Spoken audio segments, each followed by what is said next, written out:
नमस्कार विद्यार्थी मित्रांनो. आज आपण सायन्स अँड टेक्नॉलॉजी यामधला 7वा लेसन पाहणार आहोत. Energy flow in the ecosystem. लेसनचं नाव आहे energy flow in the ecosystem. म्हणजे आपल्या अवतीभोवती जी परिसंस्था असते, वेगवेगळ्या परिसंस्था असतात, त्या वेगवेगळ्या परिसंस्थेमधील एनर्जी फ्लो म्हणजे ऊर्जा प्रवाह. तत्पूर्वी तुम्हा सर्वांचं प्रगतीच्या यूट्यूब चॅनेलवरती स्वागत आहे. प्रगती क्लासेसचे सर्व विद्यार्थी, गुरुप्रसाद क्लासेसचे सर्व विद्यार्थी, पालक, शिक्षक सर्वांना माझा नमस्कार. आज आपण 7वा लेसन चालू करणार आहोत. यामध्ये या बुक्समध्ये, या पुस्तकामध्ये सायन्स अँड टेक्नॉलॉजीमध्ये एकूण आपल्याला अभ्यासाला 18 चॅप्टर आहेत. त्यातला पहिला, दुसरा, तिसरा, चौथा आणि 5वा हा फिजिक्स आणि केमिस्ट्रीचा आहे. 6व्यापासून बायोलॉजी चालू होतो. आपण बायोलॉजीचं सेक्शन चालू केलेला होता. 6वा लेसन आपण पूर्ण संपवलेला आहे. मागच्या 2 लेक्चरमध्ये क्लासिफिकेशन ऑफ प्लांट्स हा जो लेसन आहे तो पूर्ण आपण संपवलेला आहे.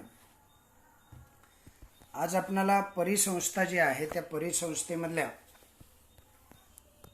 ऊर्जा प्रवाह जे असतात, energy flow in an ecosystem, म्हणजे ऊर्जा प्रवाह आपल्याला पाहायचा इकोसिस्टममधला. म्हणजे इकोसिस्टम परिसंस्था, त्या परिसंस्थेमध्ये वेगवेगळे ऊर्जा प्रवाह कसे उदयाला येतात, कसे असतात ते आणि कसे निर्माण होतात हे सारं आपण पाहणार आहोत.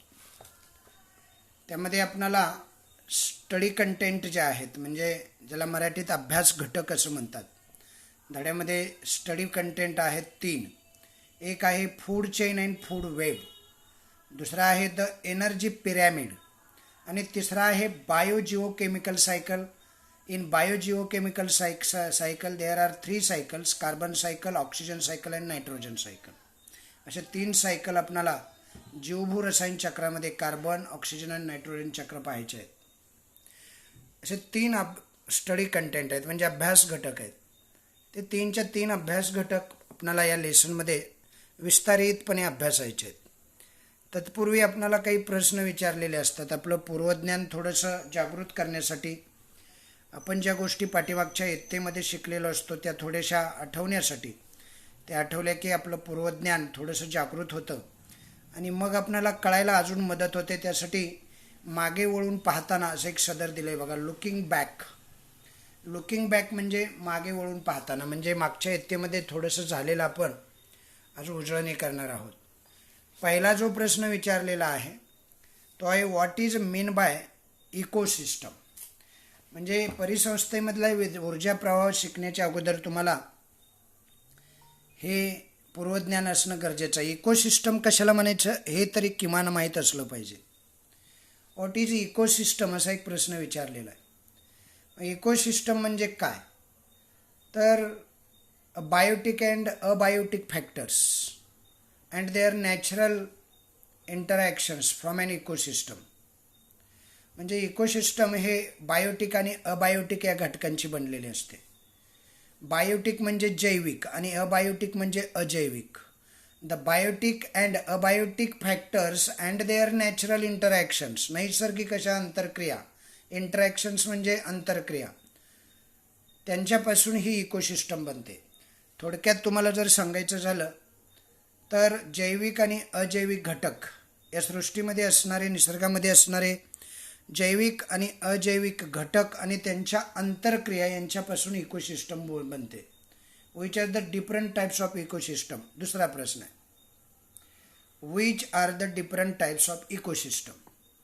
म्हणजे त्याचा अर्थ असा आहे की परिसंस्थेचे विविध प्रकार कोणते. आता बघा, इकोसिस्टममध्ये ना मुख्य 2च प्रकार असतात. There are 2 types of ecosystem. Mainly there are 2 types. एक इकोसिस्टम असते, first one is aquatic ecosystem आणि second one is terrestrial ecosystem.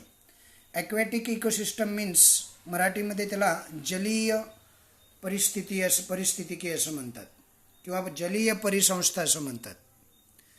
आणि दुसरी जी इकोसिस्टम आहे, ज्या इकोसिस्टमला टेरेस्ट्रियल इकोसिस्टम असं म्हणतात. मराठीमध्ये त्याला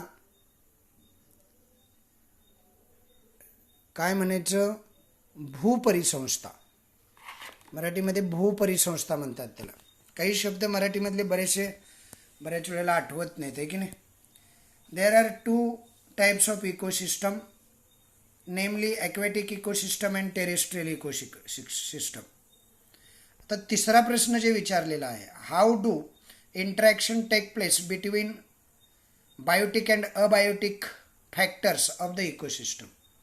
याचा अर्थ असा आहे बाळांनो, हा प्रश्न जो आहे, परिसंस्थेमध्ये जैविक आणि अजैविक घटकातील आंतरक्रिया कशा पद्धतीनं पार पडत असतात. बघा, जैविक घटक जे असतात, interaction between biotic and abiotic factors of an ecosystem, जेव्हा आपण पाहतो तेव्हा असं म्हणावं लागतं, every living organism required specific biotic factors for its survival. म्हणजे काय माहीत आहे का, की प्रत्येक सजीव आपल्या अस्तित्वासाठी, आपलं अस्तित्व टिकवून ठेवण्यासाठी अबायोटिक फॅक्टरवरती अवलंबून असतोच. मग अबायोटिक फॅक्टर कोणकोणते असतात, जसं की एअर असते, वॉटर असतं, सॉईल असते, नंतर सनरेज असतात, नंतर टेम्परेचर असतं, ह्युमिडिटी असते. हे सारे अबायोटिक घटक आहेत. आता मी जे उच्चारले त्या अबायोटिक घटकावरती आपल्या अस्तित्वासाठी प्रत्येक सजीव अवलंबून असतो. एकही सजीव असा नाही जो हवेशिवाय, पाण्याशिवाय, तापमानाशिवाय जगू शकतो. आणि म्हणून यांच्या आंतरप्रक्रिया सतत चालू असतात. जसं की आपण ऑक्सिजन घेतो, कार्बन डायऑक्साईड सोडतो, पाणी पितो, त्या पाण्याचा विनियोग करतो शरीरासाठी. असे बरेचसे घटक आंतरक्रियेमार्फत आपल्या शरीरामध्ये घडून येत असतात. त्यानंतर पुढे प्रश्न झाल्यानंतर पहा, energy flow in and ecosystem असं म्हटलं, म्हणजे परिसंस्थेतील ऊर्जा प्रवाह. We have already learned that the classification of living organism according to the mode of nutrition into producers. म्हणजे मागील इयत्तेमध्येच आपण शिकलेलो आहे. 8वीच्या इयत्तेचं पुस्तक जर तुम्ही काढून पाहिलं, सामान्य विज्ञान, जनरल सायन्सचं हे पुस्तक होतं.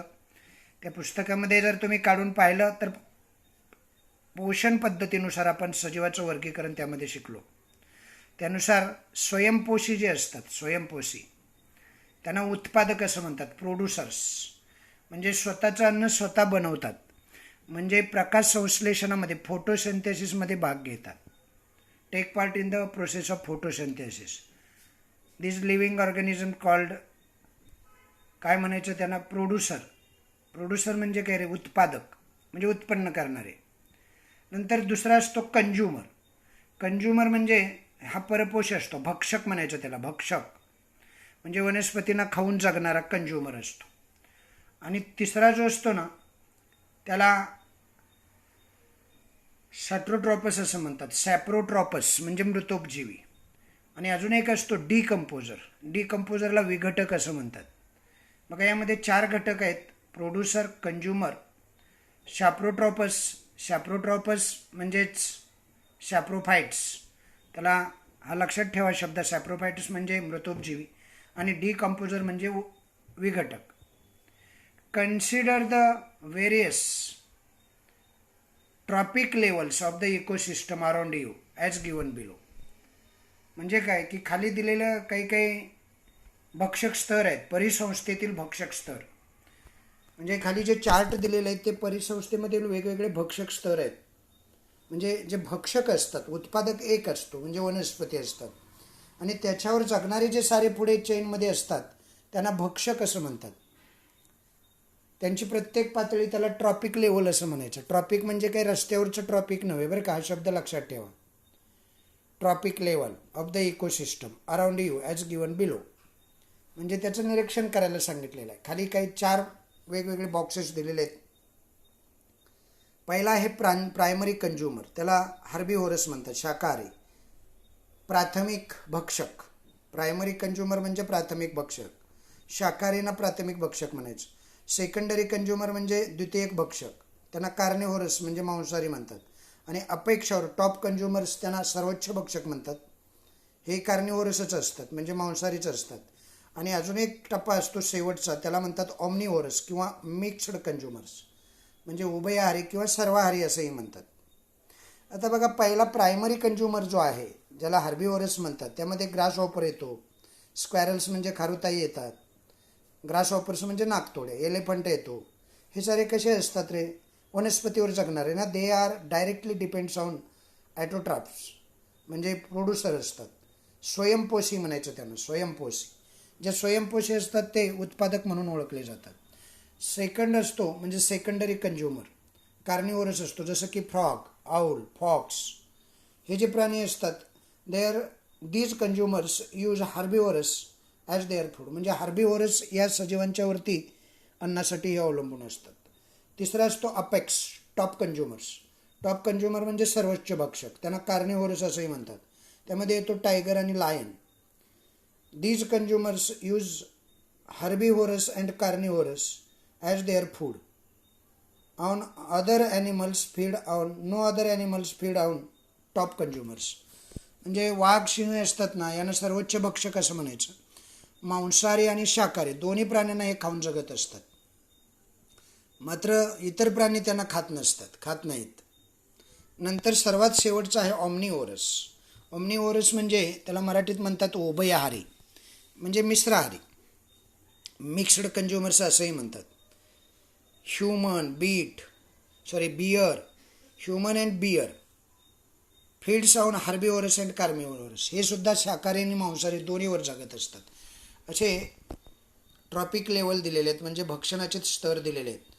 प्रायमरी, सेकंडरी, नंतर सर्वोच्च म्हणजे टॉप किंवा अपेक्स कंझ्युमर्स, आणि शेवटचा असतो तो मिक्स्ड कंझ्युमर असतो. ऑब्झर्व म्हटलेलं आहे. Observe figure 7.1 and explain the relationship between components. या ठिकाणी जे घटक दिलेले आहेत, वेगवेगळे घटक दिलेले आहेत, प्रत्येक घटकातील संबंध स्पष्ट करा.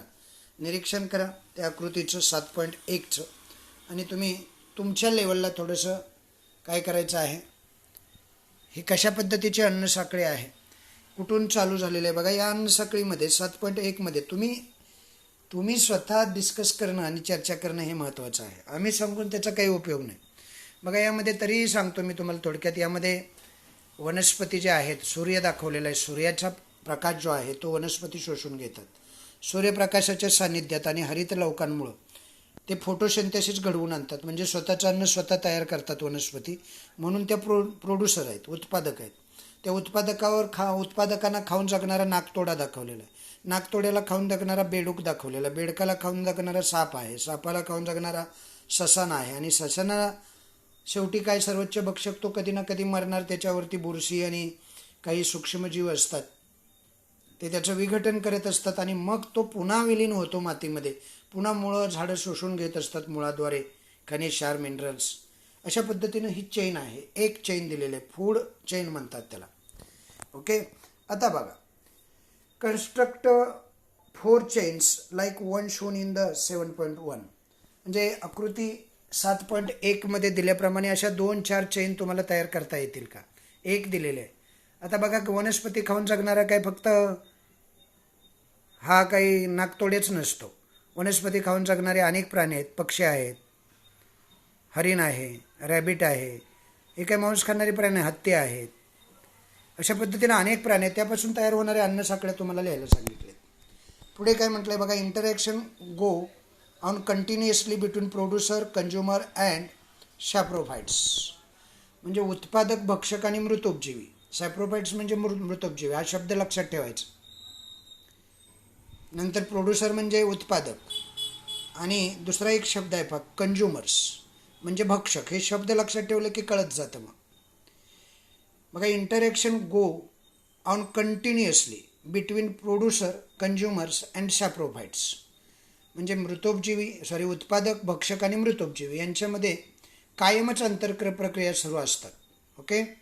There is a definite sequence in this interaction which is called the food chain. आता असं असतं की या आंतरक्रियेमध्ये एक क्रम असतो. म्हणजे नेहमीची आंतरक्रिया उत्पादक, भक्षक आणि मृतोपजीवीमध्ये घडून येत असतात. पण काय असतं माहिती आहे, यामध्ये नेहमी एक क्रम ठरलेला असतो. जो क्रम ठरलेला असतो त्या क्रमानंच या साऱ्या आंतरप्रक्रिया घडून येत असतात. त्याला अन्न साखळी असं म्हणतात. काय म्हणायचं त्याला? Food chain. Each chain consist of 4, 5 और मोर लिंक्स. एकाच अन्न साखळीमध्ये, समजते तुम्हाला? अन्न साखळी म्हणतात ना, त्या प्रत्येक अन्न साखळीत म्हणा, त्या प्रत्येक अन्न साखळीत 4, 5 अशा अधिक कड्या असतात. 4 किंवा 5 कड्या, त्याहून अधिक जास्त असतात. कधी कधी 2, 3ही असतात. एखाद्या परिसंस्थेमध्ये 2 असतात, 4 असतात, 5 असतात, 6 असतात. Okay. An ecosystem consists of many food chains that are interconnected at various level. Thus a food web is formed. मग एखाद्या परिसंस्थेमध्ये अशा परस्पराशी जोडल्या गेलेल्या अनेक अन्न साखळ्यांचा समावेश असतो. आणि मग अनेक अन्न साखळ्या जिथे येतात तेव्हा त्यांचं एक जाळं तयार होतं. त्या जाळ्याला काय म्हणतात? Dhas food web is formed. म्हणजे अशा पद्धतीनं अन्न जाळं तयार होतं. आता इथं एकच दाखवलेलं आहे, त्यामुळं अन्न जाळ्याचा काही प्रश्न, ही फूड चेन आहे, अन्न साखळे. अशा अनेक अन्न साखळ्या निसर्गामध्ये एकाच इकोसिस्टममध्ये कितीतरी अन्न साखळे असतात ना. गवत खाऊन जगणारा, मी सांगितलं ना तुम्हाला, गवत खाऊन जगणारा ग्रासहॉपर असतो, रॅबिट असतो, डिअर असतो, कीटक असतात, वेगवेगळे असतात, बकरी असते. त्यांना खाऊन जगणारा काय बेडूक त्यांना खात नाही ना, ती अन्न साखळी वेगळी असते. आता बकरीला काय बेडूक खाणार का? हरणाला बेडूक खाणार का? ग्रासहॉपरला खातो म्हणून काय हरणाला खाणार का? नाही. म्हणजे वेगवेगळे अशा एकाच इकोसिस्टममध्ये वेगवेगळे अशा फूड चेन असतात. त्या एकत्र आल्या, त्या एकत्रितरित्या त्यांना फूड वेब असं म्हणतात. आता पुढे काय म्हटलंय बघा, यूज युअर ब्रेन पॉवर. म्हणजे जरा डोकं चालवा. Explain the food chains of various ecosystem which you have studied last year. म्हणजे लास्ट इयरमध्ये तुम्ही स्टडी केलेला आहे, मागच्या इयत्तेमध्ये तुम्ही अभ्यासलेल्या विविध परिसंस्थांमधील अन्न साखळ्या तुम्ही पुस्तक काढलं तर तुमच्या लक्षात येईल. 8वीच्या पुस्तकामध्ये एक अन्नजाळं, प्रचंड मोठं असं एक अन्नजाळं तिथं दिलेलं तुम्हाला दिसलं असेल किंवा तुम्ही पाहिलं असेल. ओके. चला पुढच्या पेजवर या. काय म्हटलेलं आहे बघा, बघू. ॲन ऑर्गॅनिझम मे बी प्रे फॉर मेनी अदर ऑर्गॅनिझम. म्हणजे एखादा सजीव इतर अनेक सजीवाचं, प्रे हा शब्द लक्षात ठेवा. प्रे म्हणजे प्रार्थना नाही, हे स्पेलिंग PRAY नाही, PREY आहे. प्रे म्हणजे भक्ष्य. तर प्रत्येक सजीव म्हणजे कसं असतं माहिती आहे, एखादा सजीव इतर अनेक सजीवांचं भक्ष्य बनतो. आता उदाहरणच द्यायचं झालं, फॉर एक्झाम्पल म्हटलंय पहा, an insect feeds upon leaves of various plants but the same insect is the prey for different animal like frog, wall lizard, birds etc. म्हणजे एखादा कीटक अनेक प्रकारच्या वनस्पतीची पानं खाऊन जगत असतो, पण तोच कीटक बेडूक, पाल, पक्षी यांचे भक्ष्य होतो ना. कीटकाला फक्त काय बेडूकच खात नसतो, कीटकाला खाणारे अनेक जण असतात. मग त्या प्रत्येकापासून एक एक अन्न साखळी तयार होत असते. If this is to the shown in the फिगरमध्ये दाखवलेलंच आहे. It will from a intricate web instead of linear food chain. म्हणजे जर एखाद्या आकृतीत दाखवलं, म्हणजे खाली दाखवलेल्या आकृतीत तुम्ही पाहिलं तर तुम्हाला दिसेल, सरळ रेषेतली अन्न साखळी ऐवजी गुंतागुंतीच्या अनेक शाखा असलेलं जाळंच तयार होतं. त्यालाच तर म्हणतात अन्नजाळं. समजलं? तेच निसर्गातलं अन्नजाळं असतं. Such and intricate network is called a food web. म्हणजे निसर्गातील अशा गुंतागुंतीच्या जाळ्यालाच अन्नजाळं असं म्हणतात, फूड वेब म्हणायचं. Okay. Generally food webs are found everywhere in the nature. सामान्यपणे असं दिसतं की अशी अन्नजाळी जी असतात ना, निसर्गात सर्वत्र आढळतात. पुढे बघा, आकृती 7.2 यूज युअर ब्रेन पॉवर. तुम्हाला काही प्रश्न विचारलेले आहेत पहा. पहिल्यांदा तुम्हाला कृती सांगितलेलं, make a list of various consumers of ecosystem.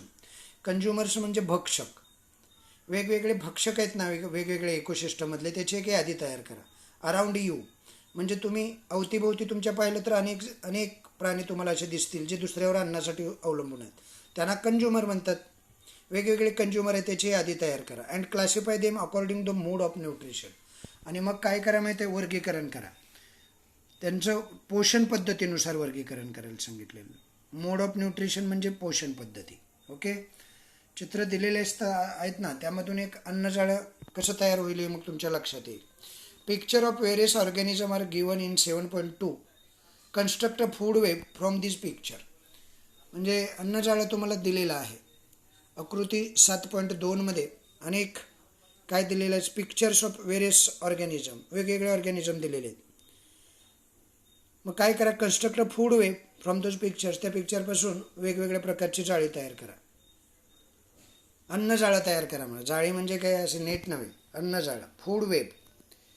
बघा पुढे काय विचारलं, in the number of consumers is the number of consumers is as food web fixed.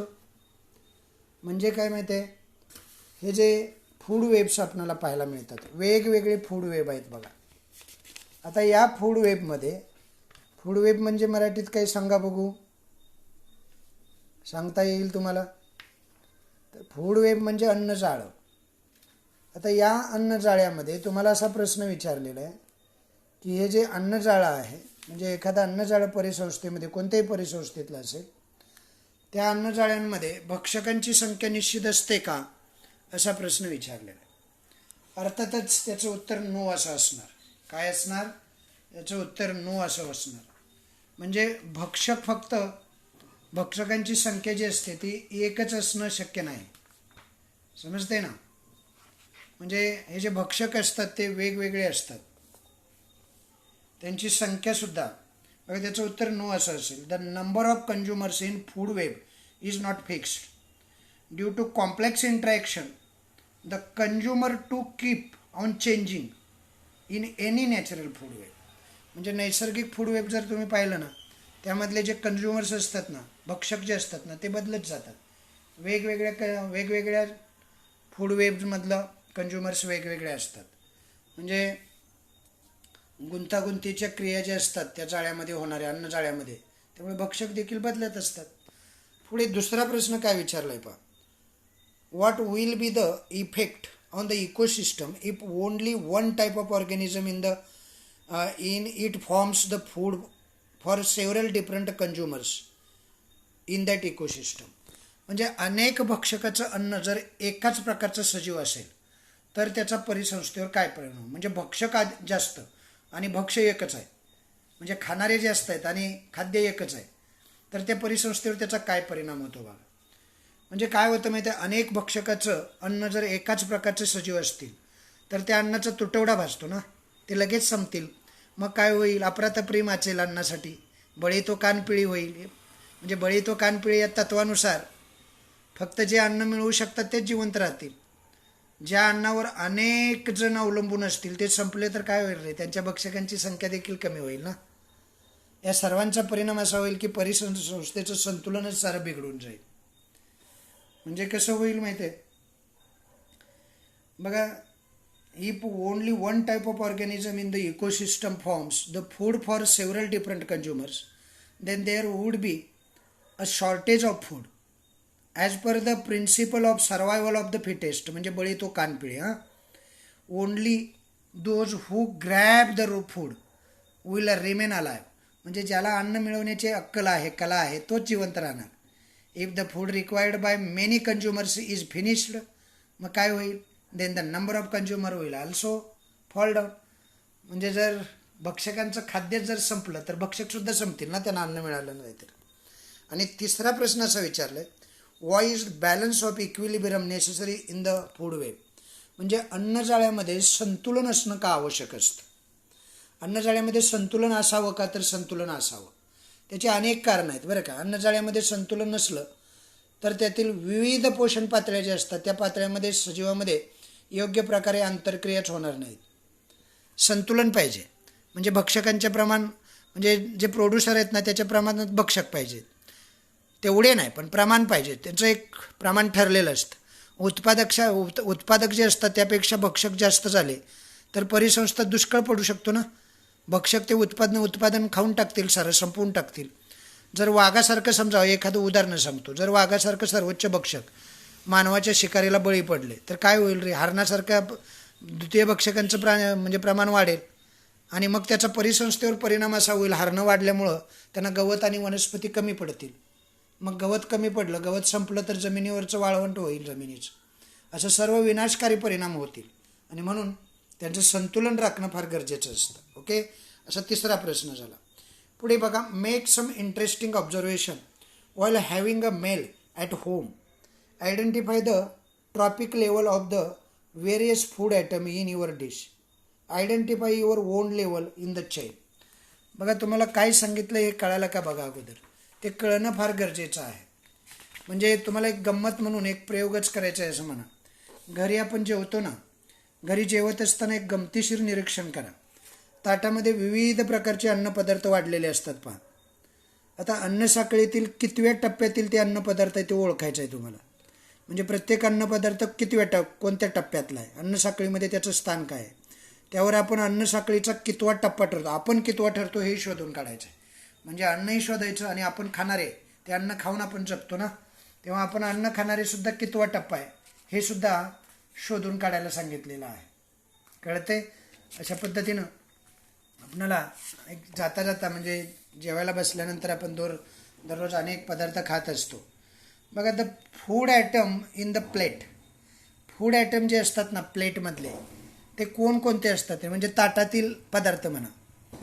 एक असतो राईस, दुसरा असतो डाळ, तिसरा असतो घी, आणखी काय असू शकतं, लेमन असू शकतं, लिंबू असू शकतं, नंतर बटाटो असू शकतं, अजून व्हेजिटेबल्स असू शकतात, मुगाची करी असू शकते, आहे की नाही.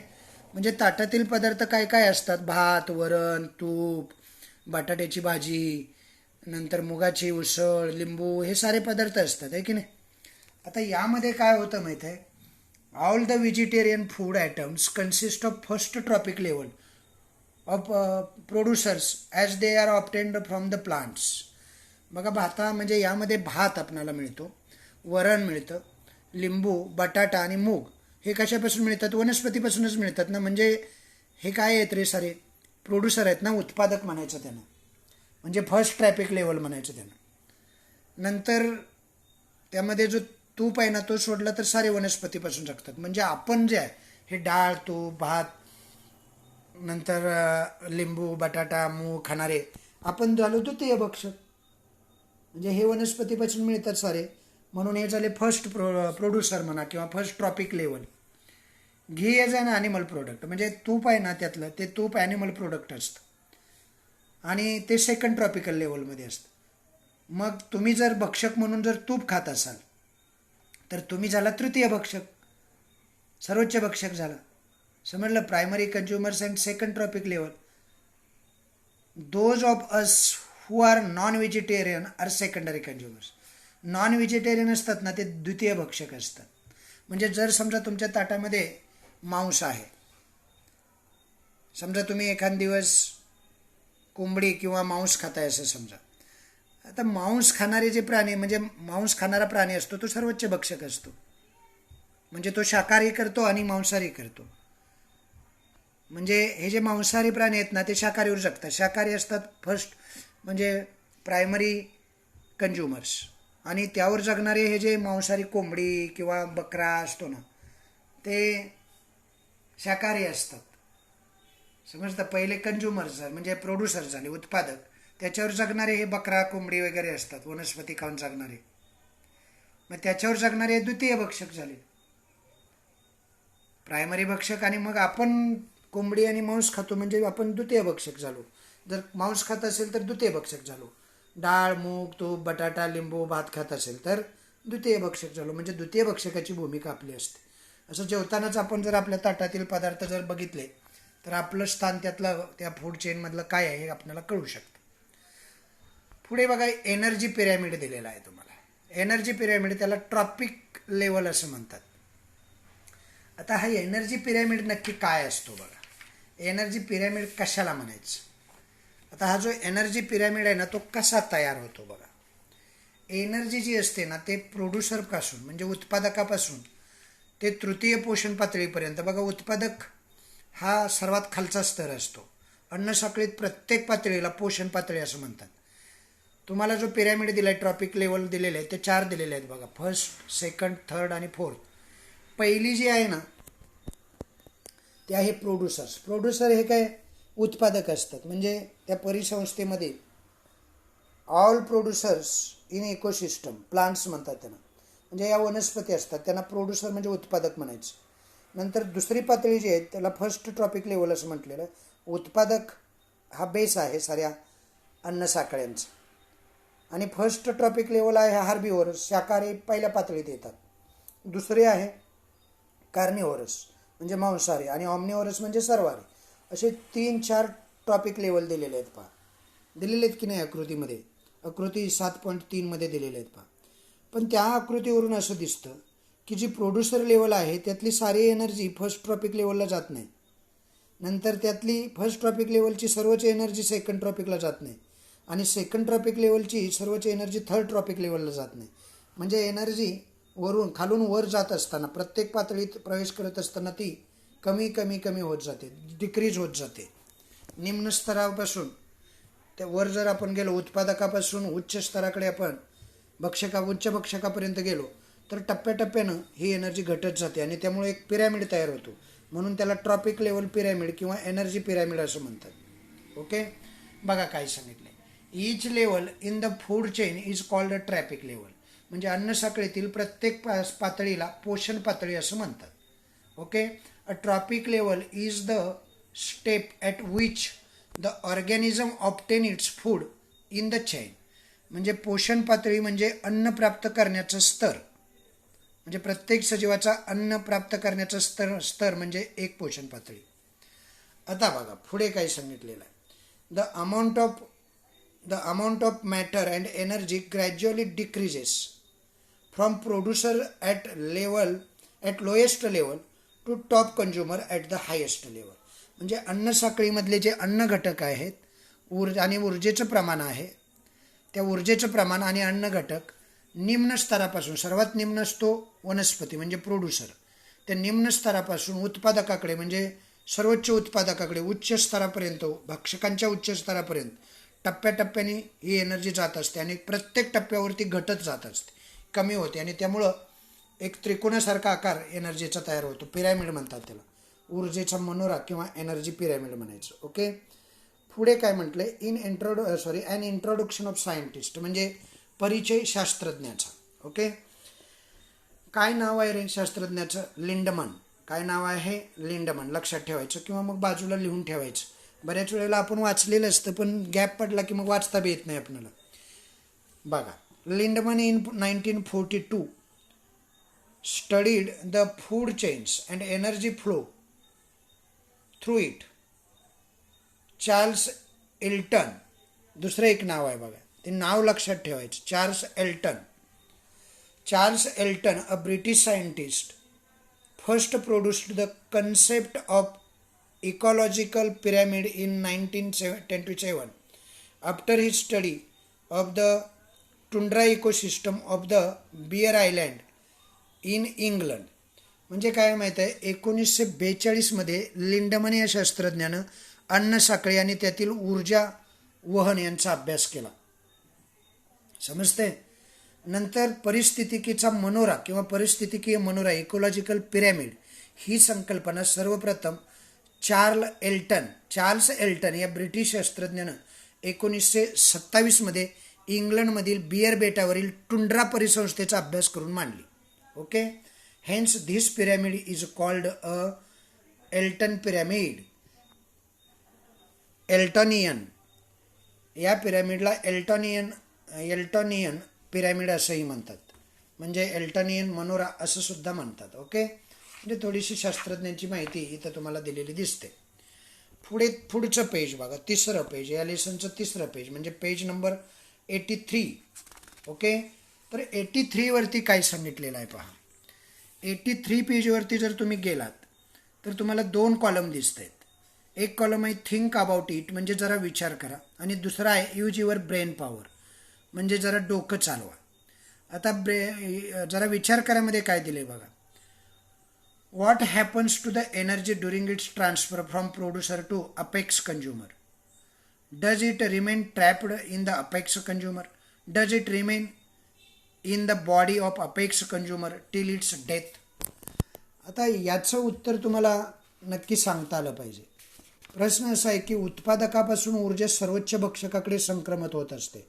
हे तुम्ही पाहिलेलं आहे. उत्पादक म्हणजे वनस्पती आणि सर्वोच्च भक्षक म्हणजे वाघ, सिंह, म्हणजे वेगवेगळे हे टप्पे असतात. आता यामध्ये तुम्हाला काय प्रश्न विचारला कळाला का तुम्हाला? तुम्हाला जो प्रश्न विचारलेला आहे त्याचं नेमकं उत्तर तुम्हाला देता आलं पाहिजे. समजलं. तर तो प्रश्न असा आहे की सर्वोच्च भक्षकातच ती अडकून राहते का? तिचं संक्रमण होतं उत्पादकाकडून भक्षकाकडे, पण सर्वोच्च भक्षकाकडे ती अडकून राहते का? तर त्याचं उत्तर आहे नाही. तो प्राणी जिवंत असेपर्यंत ती त्याच्या शरीरात राहते का? तर नाही. ती ऊर्जा वापरण्यासाठी असते ना. जी ऊर्जा एका स्तरातून दुसऱ्या स्तरामध्ये संक्रमित होते, ती ऊर्जा तो सजीव वापरणार ना, ती हस्तांतरित होत असते, वापरण्यासाठीच हस्तांतर होते. आणि त्यामुळे ती तिथं म्हणजे टिकून राहत नाही. टिकून राहणं हा ऊर्जेचा मुळात गुणधर्मच नव्हे.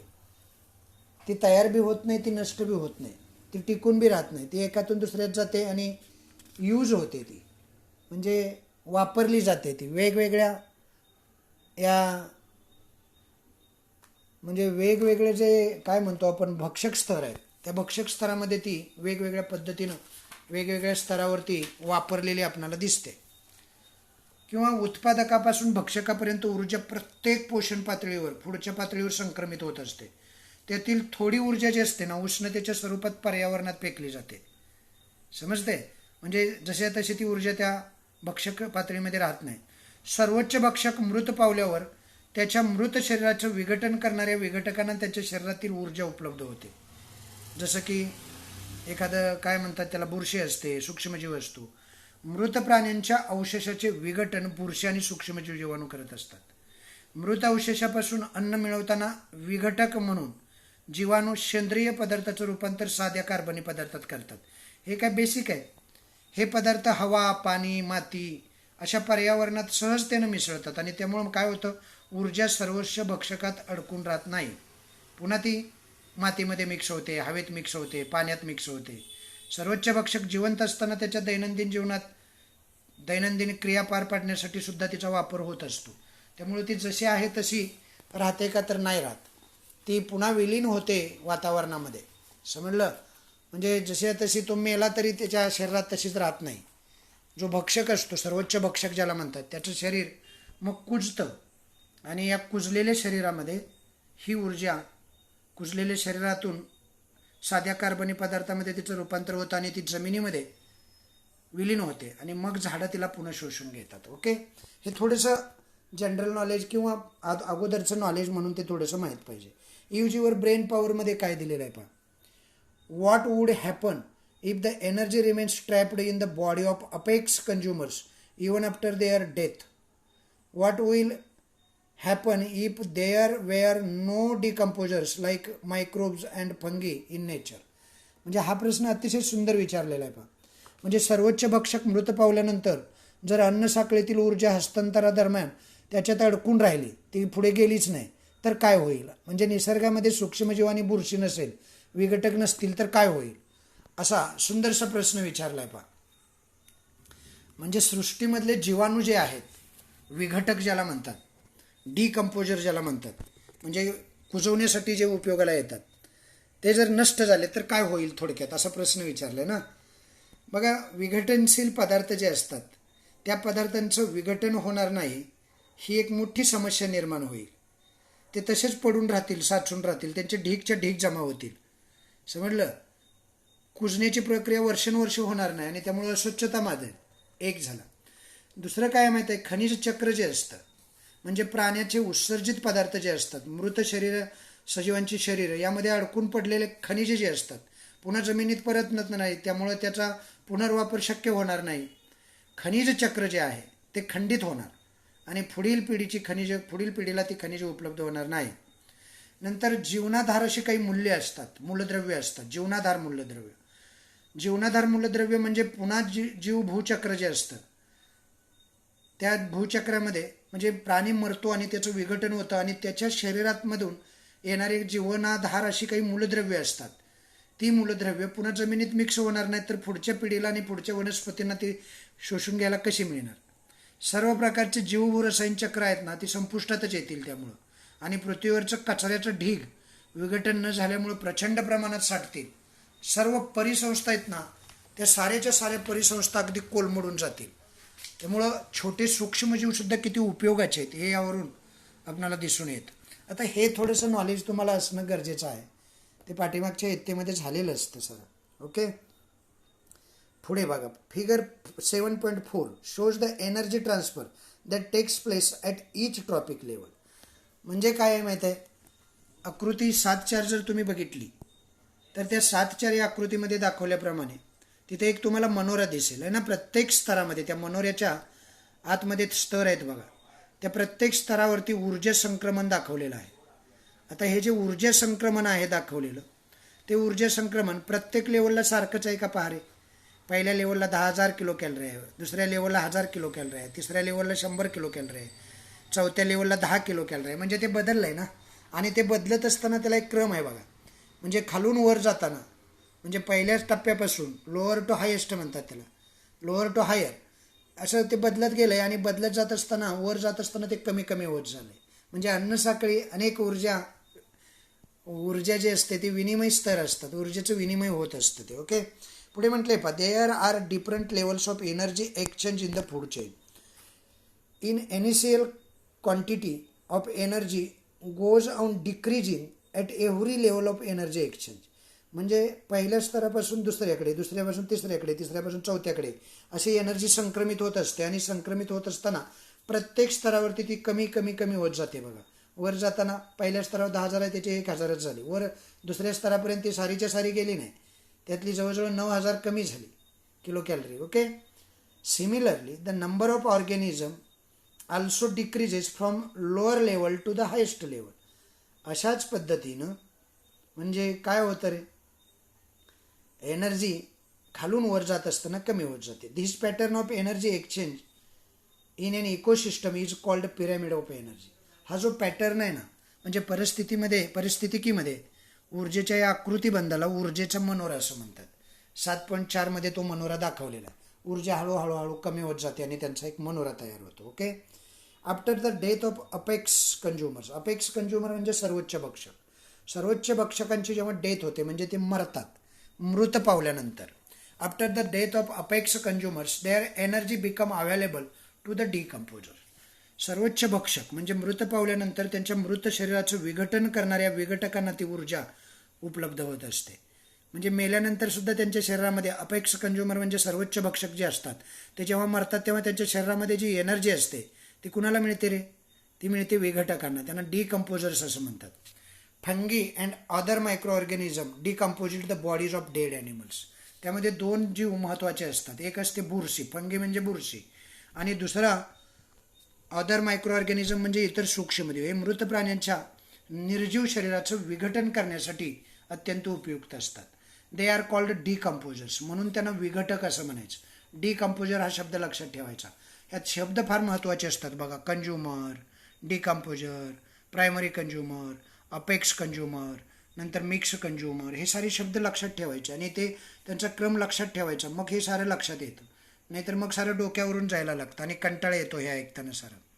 त्यांना काय म्हणायचं, विघटक म्हणायचं. कशाला, डिकम्पोजर असतात ना बुरशी आणि सूक्ष्मजीव, त्यांना विघटक म्हणतात. आता पुढे बघा, in the process of obtaining food from the remains of organism decomposer convert them into simple कार्बनिक compound. These substances easily mix with air, water and soil, from where they are again absorbed by plants and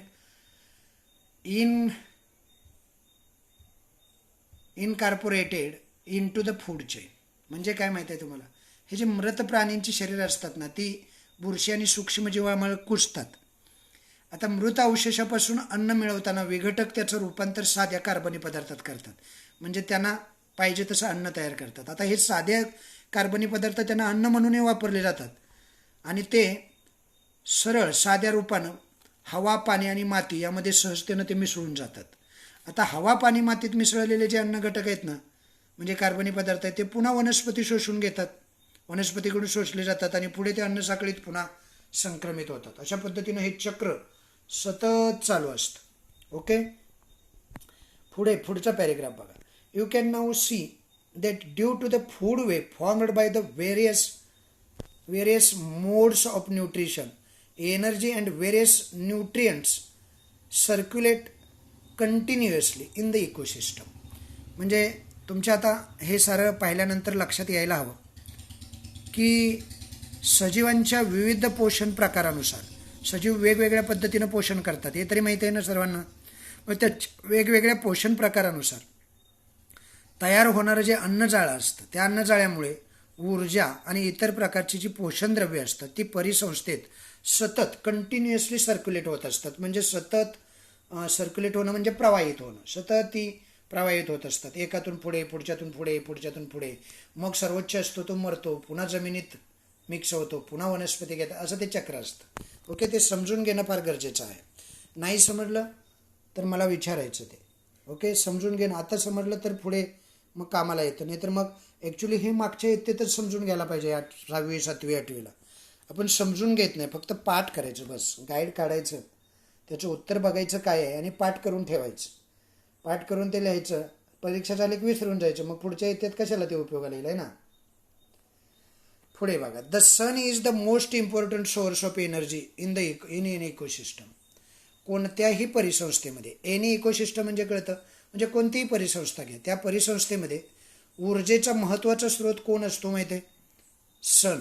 sun is the most important source of energy in the any ecosystem.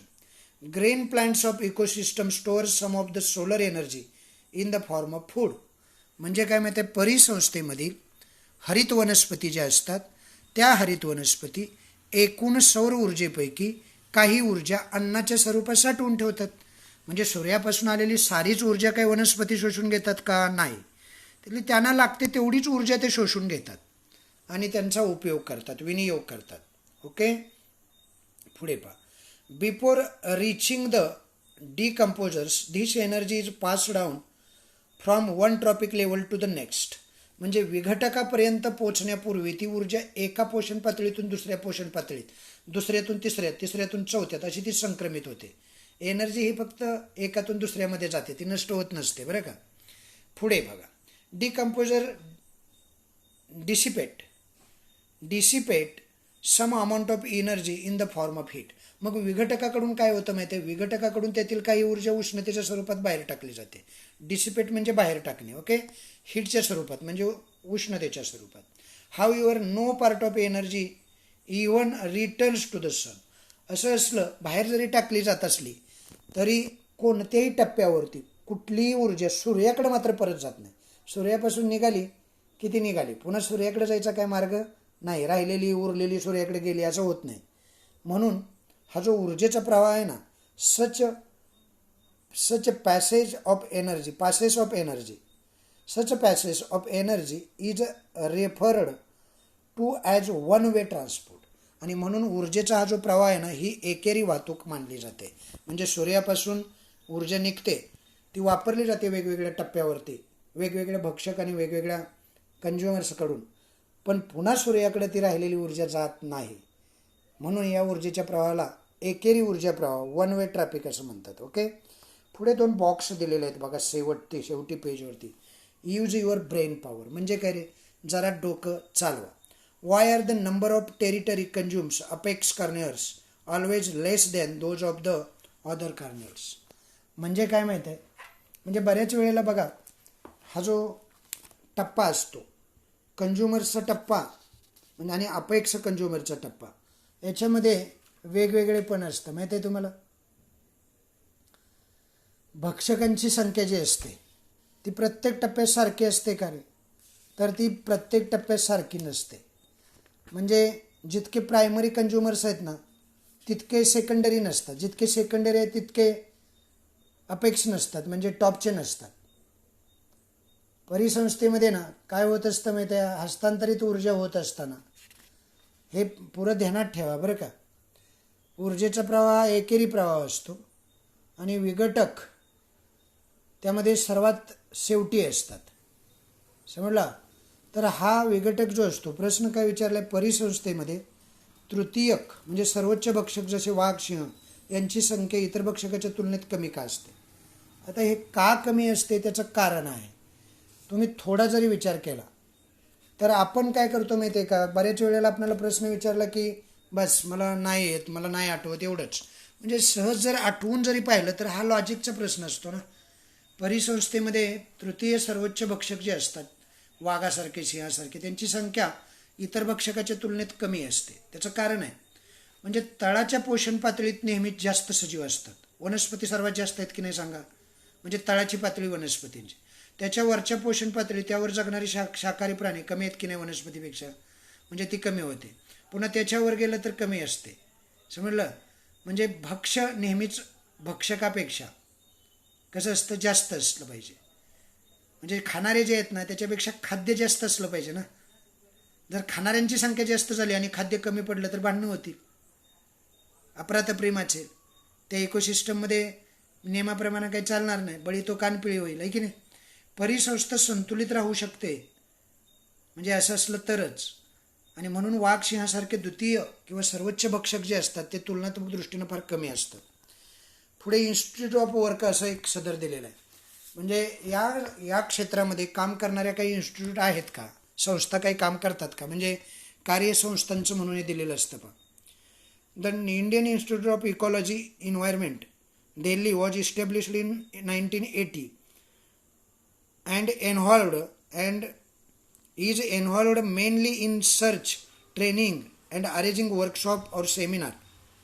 म्हणजे काय माहिती आहे, भारतीय परिस्थितिकी आणि पर्यावरण संस्था Indian Institute of Ecology and Environment ही जी संस्था आहे ती दिल्लीला आहे. या संस्थेची स्थापना 1980 साली करण्यात आलेली आहे. त्या संस्थेमध्ये संशोधन, प्रशिक्षण, परिसंवाद आयोजित करण्याचं प्रमुख कार्य या संस्थेमार्फत केलं जातं. Okay. This institute has published the International Encyclopedia of Ecology and Environment. म्हणजे या संस्थेमार्फत international encyclopaedia of Ecology and environment हा जो ग्रंथ आहे तो प्रकाशित करण्यात आलेला आहे. ओके. अशा पद्धतीनं आता आपण पुढच्या पेजवर जाऊया. पुढच्या पेजवरती काय सांगितले पहा. पुढचं जे पेज आहे त्यावरती बायो जिओकेमिकल सायकल, अतिशय सुंदरसा टॉपिक आहे. ते तुम्ही समजून घेणं फार गरजेचं आहे. पहा, जितकं पुस्तकामध्ये तितकंच मी सांगतो तुम्हाला. जास्त सांगत बसलं की मग डोक्यावरून जातं. ओके.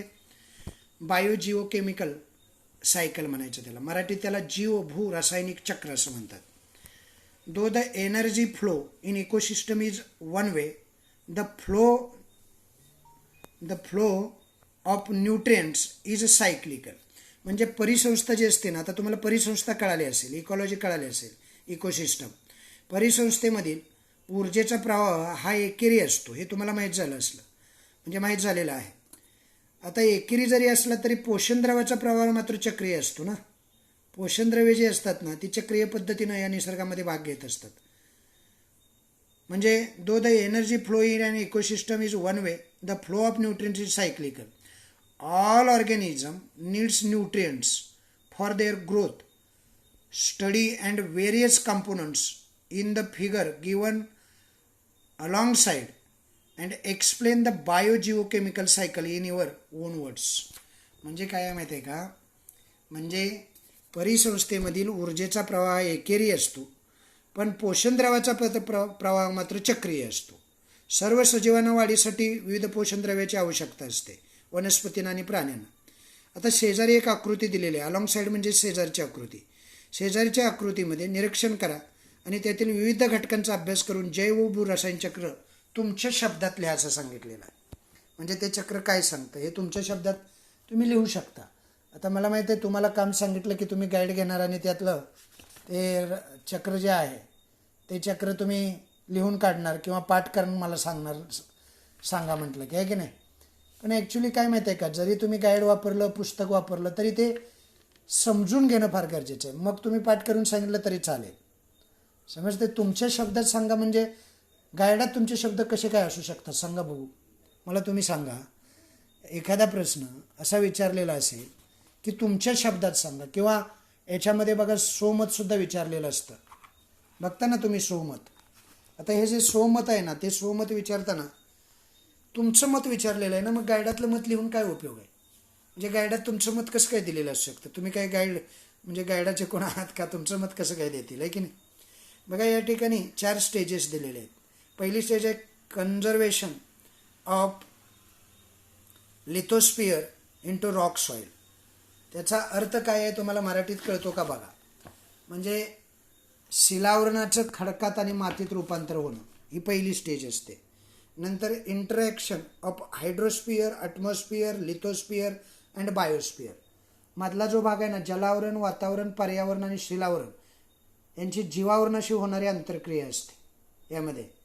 आणि मग ही आंतरक्रिया होत असताना जलावरण, वातावरण यांच्या आंतरक्रिया होतात. नंतर वातावरण आणि पर्यावरण यांच्यामध्ये आंतरक्रिया होत असतात. त्यापासून ही तिन्ही आवरणं तयार झाली.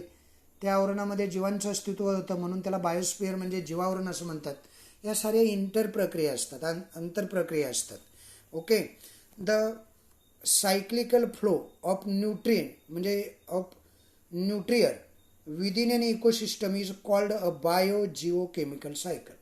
म्हणजे पोषण द्रव्याच्या परिसंस्थेतील चक्रीय स्वरूपातील प्रवाहाला जैव भू रासायनिक चक्र असं म्हणतात. ओके. आता तुमच्या शब्दात तुम्ही कसं वर्णन करताय डिपेंड्स आहे ना. प्रत्येकाची बुद्धी कशी आहे, प्रत्येकाला काय समजतं, किती लक्ष देतो आपण, यावरती डिपेंड्स आहे.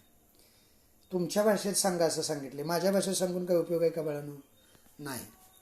आता पुढे पॅरेग्राफ एक दिलेला आहे, त्यामध्ये काय म्हणतायत बघा. Nutrients necessary for the growth of organism are continuously transferred from the abiotic to biotic factors and biotic to abiotic factor within the ecosystem. याचा अर्थ असा आहे की सजीवाच्या वाढीस आवश्यक असणारी जी पोषण द्रव्य आहेत, ती पोषण द्रव्य अजैविक घटकापासून जैविक घटकाकडे आणि जैविक घटकापासून अजैविक घटकाकडे रूपांतरण होत असतं. मी तुम्हाला सांगितले ना, एनर्जी जी असते ना, हे न्यूट्रिएंट्स म्हणजे एक प्रकारची एनर्जीच आहे. ही एनर्जी फक्त ट्रान्सफर होते असते एका स्तरातून दुसऱ्या स्तराकडे. Okay. This cycle operates continuously through the medium of biosphere formed by lithosphere, atmosphere and hydrosphere. म्हणजे काय? म्हणजे शिलावरण, वातावरण आणि जलावरण मिळून तयार झालेलं जे जीवावरण आहे, या तिन्ही आवरणामध्ये जीव असतो म्हणून त्याला जीवावरण बायोस्फिअर म्हणतात. त्याच्या माध्यमातून हे चक्र अविरतपणे चालू असतं. कोणतं चक्र? सजीवाच्या वाढीसाठी आवश्यक असणाऱ्या पोषणद्रव्याचं जैविकमधून अजैविक आणि अजैविकमधून जैविक, अशा पद्धतीचं हे चक्र. The recycling of biological, geological and chemical sources of nutrients in this process is a complex process and depends upon the level of energy transfer in the ecosystem. म्हणजे काय असतं माहिती आहे? म्हणजे या प्रक्रियेमध्ये जैविक, भूस्तरीय आणि रासायनिक पोषक द्रव्याचं चक्रीभवन गुंतागुंतीचं असतं आणि ते परिसंस्थेतील ऊर्जा वाहनाच्या पातळीवर अवलंबून असतं.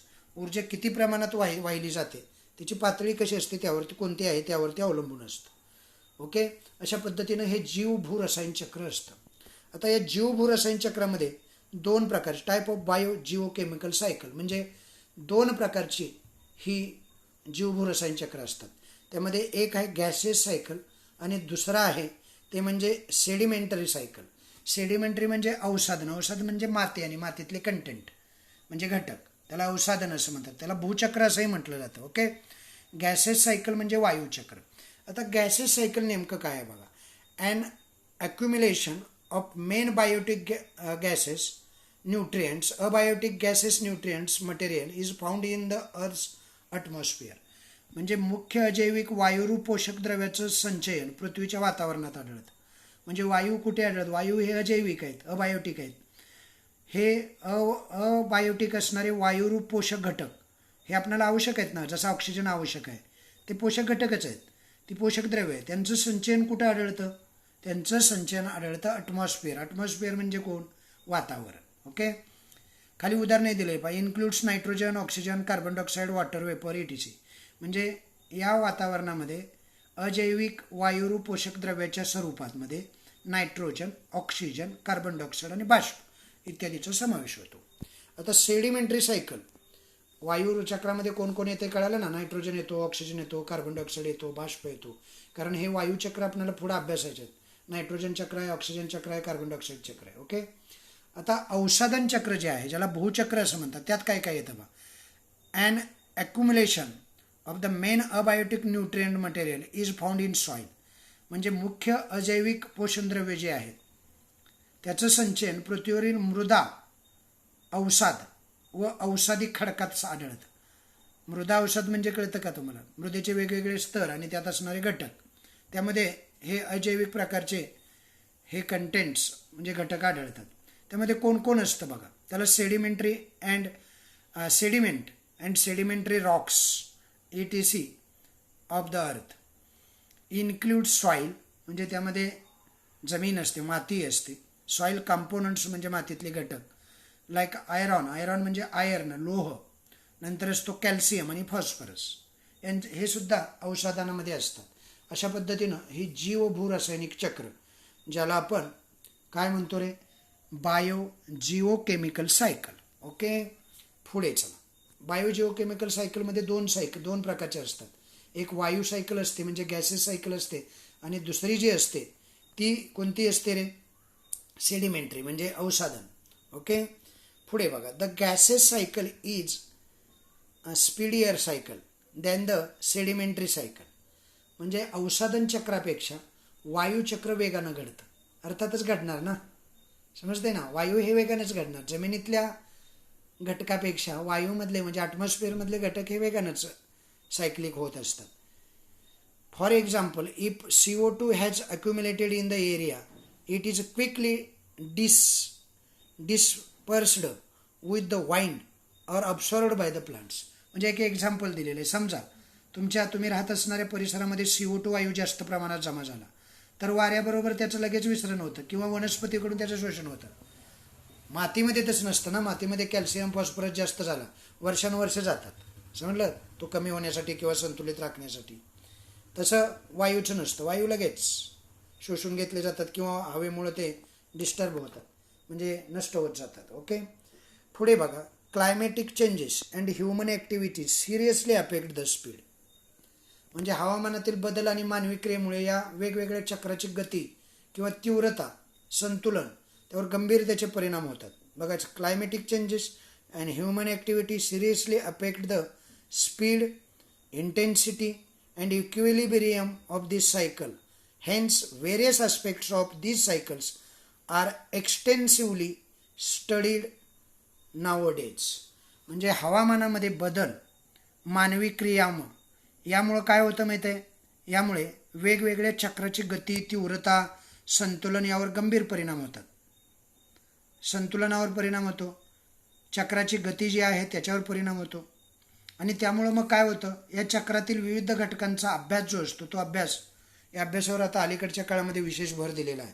कारण त्याचा परिणाम हा मानवी क्रियांमुळं, हवामानातील बदल हा मानवी क्रियामुळं या वेगवेगळ्या चक्राची गती, तीव्रता, संतुलन हे बिघडतं. त्याचा परिणाम मानवी जीवनावरती होत असतो, आणि त्यामुळं अभ्यासाच्या बाबतीत त्यांच्याकडे जास्त लक्ष दिलेलं दिसतं. पुढे डू यू नोमध्ये तुम्हाला माहीत आहे का मध्ये काय दिलं आहे बघा. वायुचक्र आणि औषधन चक्र म्हणजे गॅसेस आणि sedimentary. The cycle of gases and the sedimentary cycle cannot be completely separated from each other. म्हणजे वायुचक्र आणि औषधन चक्र, कळतंय ना. Gases cycle and sedimentary cycle ही दोन चक्र आहेत. कशाची चक्र आहेत ही? जीवभूरासायनिक चक्राचा दोन उपभाग आहेत, घटक आहेत. ही दोन्ही चक्र ही एकमेकापासून पूर्णपणे वेगळा करता येत नसतात. म्हणजे गॅसेस आणि औषधन म्हणजे माती ही वेगळी करता येत नसते. जमीन आणि गॅसेस वायू वेगळे करता येत नसतात. फॉर एक्झाम्पल दिलेलं आहे, एक उदाहरणही दिलेलं आहे.